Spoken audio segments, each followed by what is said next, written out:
Men, welcome to day 3. Our subject is from lust to purity and self-control. For today, we don't have time, but I want you to read Proverbs chapter 5. I want you to pause this video and read that chapter as quickly as you can.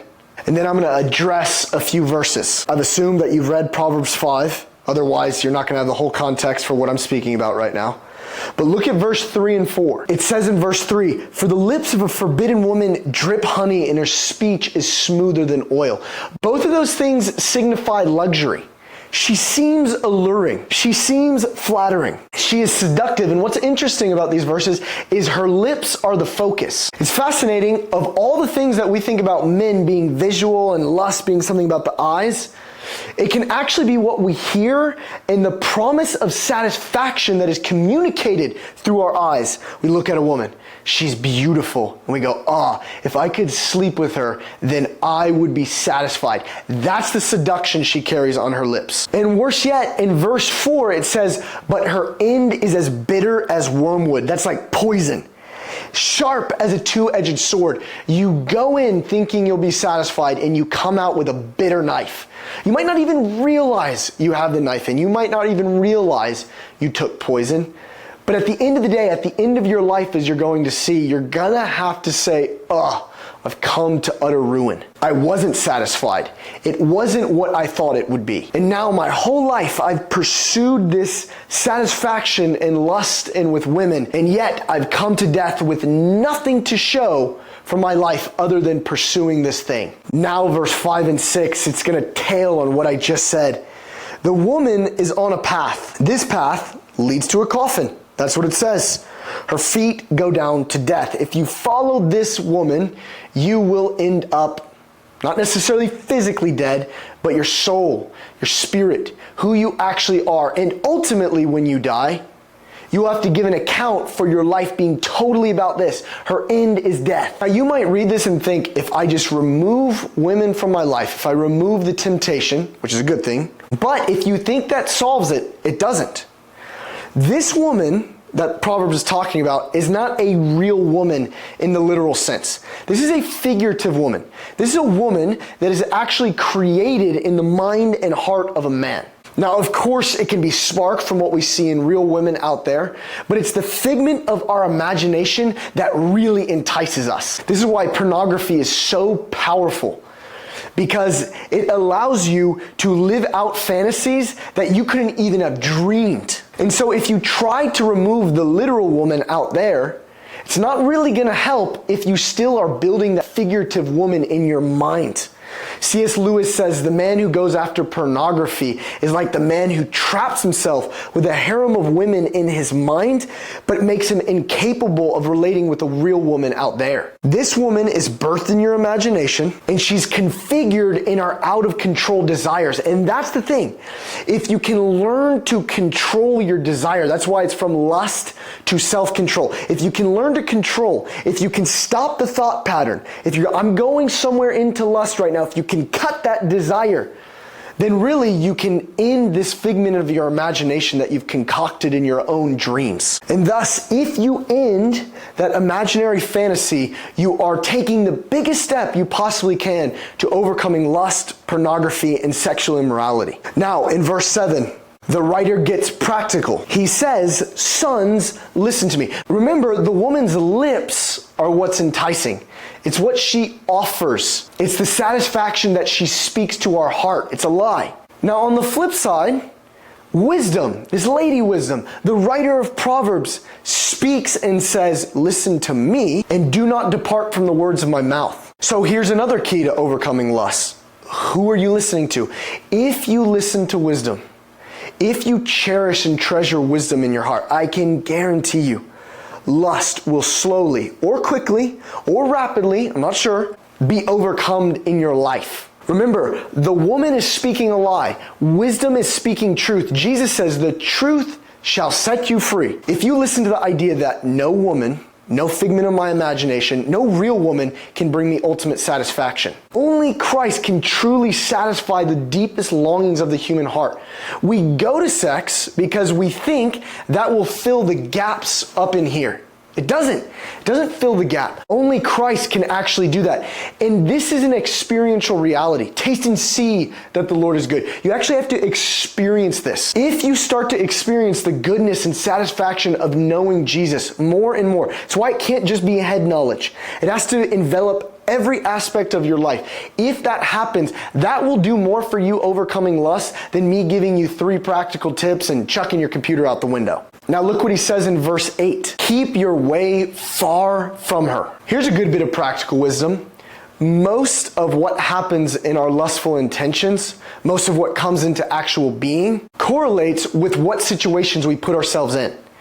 You would never tell a former alcoholic who just gave their life to Christ to go and start witnessing in a bar. Why? Because fighting sin is not yet something that this man or woman has done yet. So we should probably teach them how to fight sin before we put them right back in the environment that used to kill them. Thus it is with lust. Stay away. Don't put yourself in situations where you could go that route.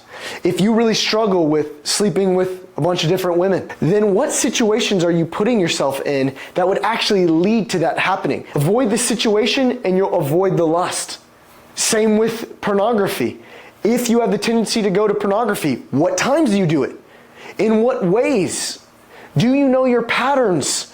Do you get depressed? Do you get angry? And that's the thing that you go towards. Avoid the situations and you can avoid the pornography. It's like this. Let's say you have a severe phobia of car wrecks, and thus it leads you to not ever getting in a car.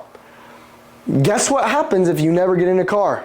No car wrecks. You stay away from the situation and you avoid the sin. Now Jesus takes it up even more intensely when he tells his disciples, if your right eye causes you to stumble, cut it out. If your right hand causes you to stumble, cut it off.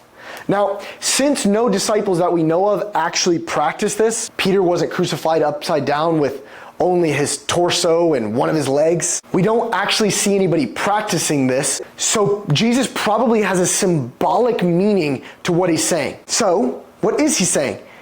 Most likely Jesus is saying is go to the furthest measure to cut sin out of your life. Sin is destructive. Sin kills. Avoid it at all costs. He's echoing what's said here in Proverbs chapter 8.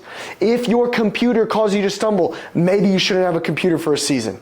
If your phone causes you to stumble, maybe you shouldn't have a phone for a season. Now, even more fascinating, verse 9. The writer equates your masculinity and manhood, your honor, with giving away your sexual purity. This is what he says, lest you give your honor to others and your years to the merciless. How fascinating. You want to be an honorable man? Control yourself sexually.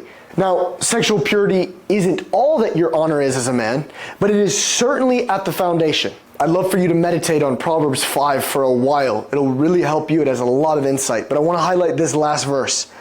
This man dies for lack of discipline.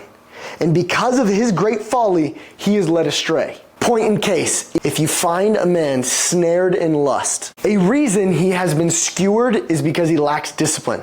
Remember what we talked about last week? If you are not able to say no to things that you want to do that are not ultimately good for you, and you're not able to say yes to things that are hard and produce fruit later, then you're gonna be skewered.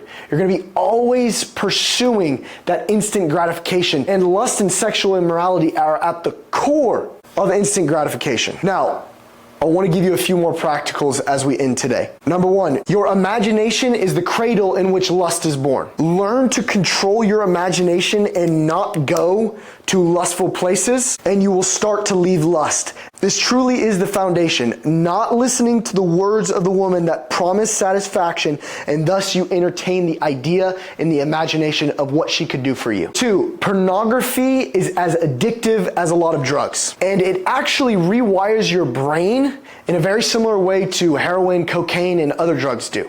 If you have had a long relationship with pornography, I hear so many men, they get discouraged. I'm not free from this. I'm not free from this. Well, how long have you been addicted to this? 20 years. Well, if you were addicted, if I were a heroin addict, addicted to heroin for 20 years, Do you understand how long it would take for me not just to overcome the addiction, but to rewire my lifestyle, rewire my habits? So much, especially if you've been addicted for a long time or you've been indulging this for a long time, so much of your life is actually wired around it, sadly. And thus, you probably need to treat it like a drug. Get off social media, maybe change your phone, get very serious accountability with someone who's really gonna press you and probably intimidates you. And highlighting Jesus' principle here, whatever you must do, do it. Number 2, avoid the triggers. If you get depressed or angry or you get lazy or something else and those things trigger you going into lustful patterns or habits, avoid it. You're like, how do you avoid depression? Well, the Bible says that the joy of the Lord is your strength.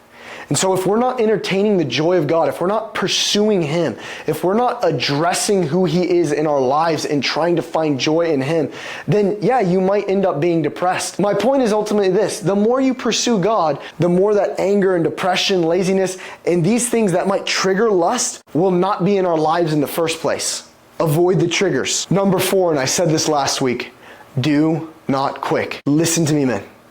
You, in some way, shape, or form, I'm going to guess, have quit in things in your life when things got hard. I've done it. It's a very boyish thing to do. It's very natural for us to quit when we don't like doing something when it's hard. Listen to me. This might be a hard road for you, but do not quit. Win by the power of Christ. Romans 8. By the Spirit, put to death the deeds of the flesh. You will conquer. You are more than a conqueror in Christ Jesus. And you might not see any light at the end of the tunnel right now. And you might have very little hope.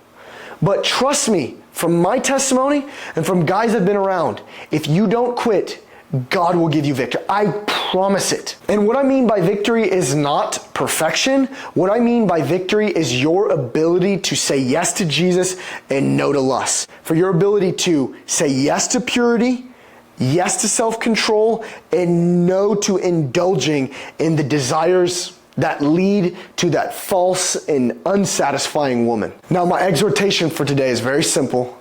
What of these things do you need to implement in your life today and tomorrow? I suggest you connect with a friend about this, someone you really trust, but also someone who will be honest and will press you on this issue. What of these things do you need to implement in your life today? Bless you, men. I know this is a sensitive subject. God bless you. He will give you strength. Get after it today, men.